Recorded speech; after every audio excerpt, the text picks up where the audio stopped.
এই দোয়াটা শিখে নেন, ইনশাআল্লাহ আপনার জীবনের সমস্ত সংকট কেটে যাবে।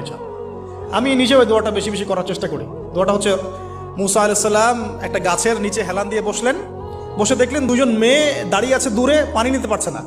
লোকজন পানি নিয়ে যাচ্ছে, ওরা দাঁড়িয়ে আছে বেচারি। মুসা আলাইহিস সালাম গিয়ে বললেন, কি সমস্যা আপনাদের? তারা বললেন যে আমাদের বাবা অনেক বৃদ্ধ মানুষ, আমরা পানি নিতে পারি না যতক্ষণ না আমাদের কম পানি নিয়ে চলে যায়।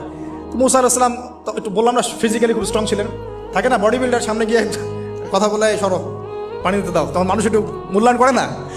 তো মুসা আলাইহিস সালাম এভাবে পানি নিয়ে দিলেন এবং বাছুরদেরকে পানি পান করালেন, করিয়ে গাছের নিচে এসে বসে আছেন।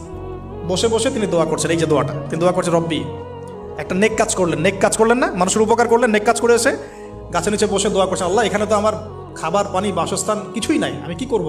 রব্বি ইন্নি লিমা আনজালতা ইলাইয়া মিন খায়রিন ফাকির, রব্বি ইন্নি লিমা আনজালতা ইলাইয়া মিন খায়রিন ফাকির।